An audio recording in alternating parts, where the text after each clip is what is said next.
हिंदी की online classes में आप सभी बच्चों का स्वागत है। बच्चों, पिछले पाठ में आपने भूतपूर्व राष्ट्रपति श्री रामस्वामी वेंकटरमण के द्वारा रचित संस्मरण लेख राष्ट्रपति भवन में प्रवेश पढ़ा। आज हम इस पाठ के प्रश्नोत्तरों पर एक दृष्टि डालेंगे। और अभी तक आपने इस पाठ में पढ़ा कि भारतीय संविधान के अनुसार राष्ट्रपति देश का प्रथम नागरिक और सर्वोच्च कमांडर होता है।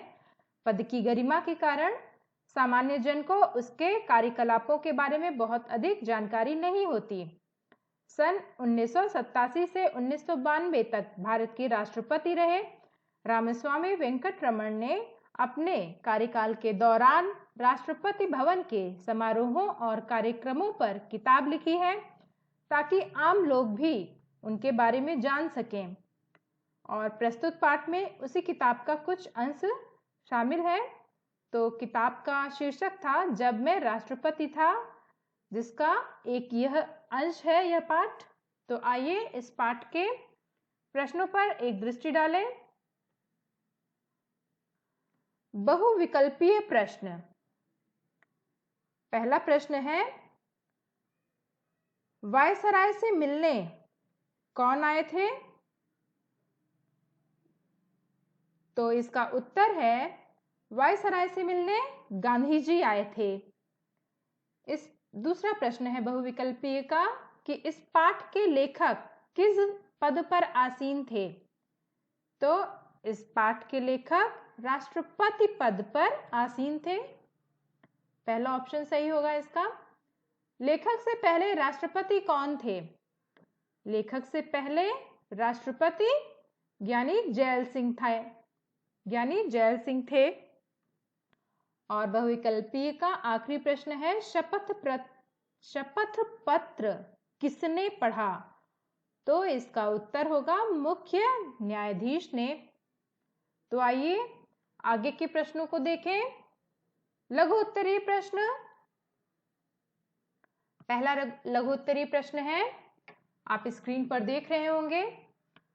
राष्ट्रपति भवन का पुराना नाम क्या था? तो इसका उत्तर है राष्ट्रपति भवन का पुराना नाम वायसराय हाउस था। प्रश्न दूसरा देखिए, राष्ट्रपति भवन किसका प्रतीक है? तो इसका उत्तर होगा राष्ट्रपति भवन विश्व के सबसे बड़े लोकतंत्र प्रमुख के अधिकारों का प्रतीक है। अगला प्रश्न,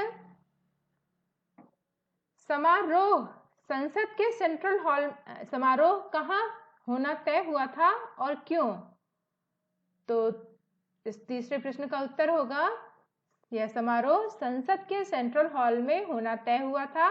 अगर संसद का सत्र नहीं चल रहा होता तो शपथ ग्रहण समारोह दरबार हॉल में होता। अगला प्रश्न है लघु उत्तरीय, समारोह में कौन कौन उपस्थित थे? तो समारोह में प्रधानमंत्री, मंत्रिमंडल, राज्यपाल, राजनयिक वर्ग, राजनीतिक दलों के नेता और सांसद सब उपस्थित थे। बाईं ओर वेंकटरमण का और निवर्तमान राष्ट्रपति ज्ञानी जैल सिंह का परिवार बैठा था। मंच पर भारत के तत्कालीन मुख्य न्यायाधीश RS पाठक, लोकसभा अध्यक्ष और राज्यसभा के उपाध्यक्ष भी मौजूद थे। तो आइए आगे बढ़ते हैं दीर्घ उत्तरीय प्रश्नों की ओर। दीर्घ उत्तरीय में पहला प्रश्न है, विंस्टन चर्चिल ने गांधी जी पर क्या टिप्पणी की थी?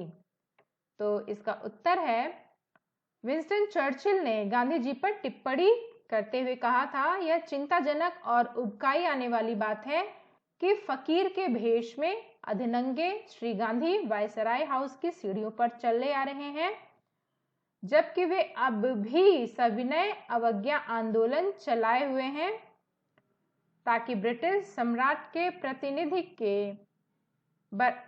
प्रतिनिधि से बराबरी के स्तर पर बातचीत कर सकें। यदि प्रश्नोत्तरों में कहीं आपको कोई कठिनाई का अनुभव हो तो मैसेज के द्वारा आप अपनी बात कह सकते हैं। राष्ट्रपति बनने के बाद लेखक ने सबसे पहले क्या किया?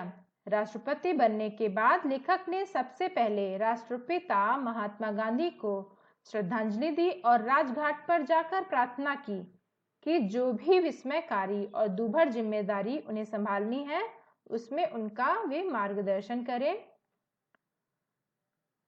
अगला प्रश्न, प्रश्न 3, शपथ ग्रहण समारोह का संक्षेप में वर्णन कीजिए। तो शपथ ग्रहण समारोह काफी बड़ा था और परंतु उसको संक्षेप में करने से उतना भी संक्षिप्त नहीं हुआ है, पर इससे ज्यादा संक्षिप्त इसे किया भी नहीं जा सकता। तो देखिए उत्तर, भारत के राष्ट्रीय इतिहास में राष्ट्रपति का शपथ ग्रहण समारोह एक बड़ी घटना है। यह समारोह संसद के सेंट्रल हॉल में दोपहर 12:15 बजे होना था। शपथ ग्रहण समारोह में जाने के लिए लेखक दोपहर 12 बजे से कुछ पहले राष्ट्रपति भवन पहुंच गए।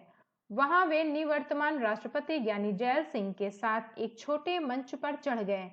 फिर गृह सचिव आगे आए और निवर्तमान राष्ट्रपति से कार्यवाही शुरू करने की आज्ञा मांगी। इसके बाद उन्होंने चुनाव आयोग की अधिसूचना पढ़ी, जिसमें घोषित किया गया था कि रामास्वामी वेंकटरमण भारत के विधिवत चुने गए राष्ट्रपति हैं। उसके बाद 12:15 बजे मुख्य न्यायाधीश ने शपथ पत्र का मूल पाठ पढ़ा। शपथ के दौरान ज्ञानी जैल सिंह लेखक की कुर्सी पर आ गए और शपथ लेकर लेखक उनकी कुर्सी पर बैठ गए। तो यह प्रश्न 3 का उत्तर था।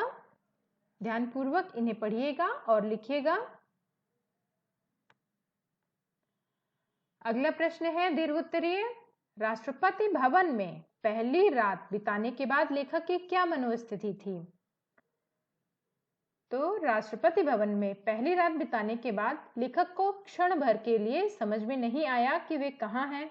आसपास की चीजें वैसी जानी पहचानी नहीं थीं जैसी उपराष्ट्रपति निवास में हुआ करती थीं। सहसा लेखक को राष्ट्रपति भवन के ऐश्वर्य का एहसास हुआ। इसकी प्रभावशाली संरचना, असाधारण रूप से ऊंची छतें और लंबे घुमावदार बरामदे, लेखक को ऐसा लगा कि उनका कद उसके समक्ष घट गया है। अपेक्षाकृत उनकी छोटी काया इसकी विशालता में लगभग गुम हो गई है। बहुत ही बड़ा राष्ट्रपति भवन है और उसके हर एक कमरे की छतें बहुत ही ऊंची ऊंची हैं। तो आशा करती हूँ आपने इन प्रश्नों और इनके उत्तरों को ध्यानपूर्वक देखा होगा, समझा होगा। और प्रश्नोत्तर करने से पहले कृपया आप इस पाठ को एक बार पढ़ अवश्य लें, उसके बाद ही प्रश्नोत्तर करें। ये वीडियो देखने के लिए आपका बहुत बहुत धन्यवाद।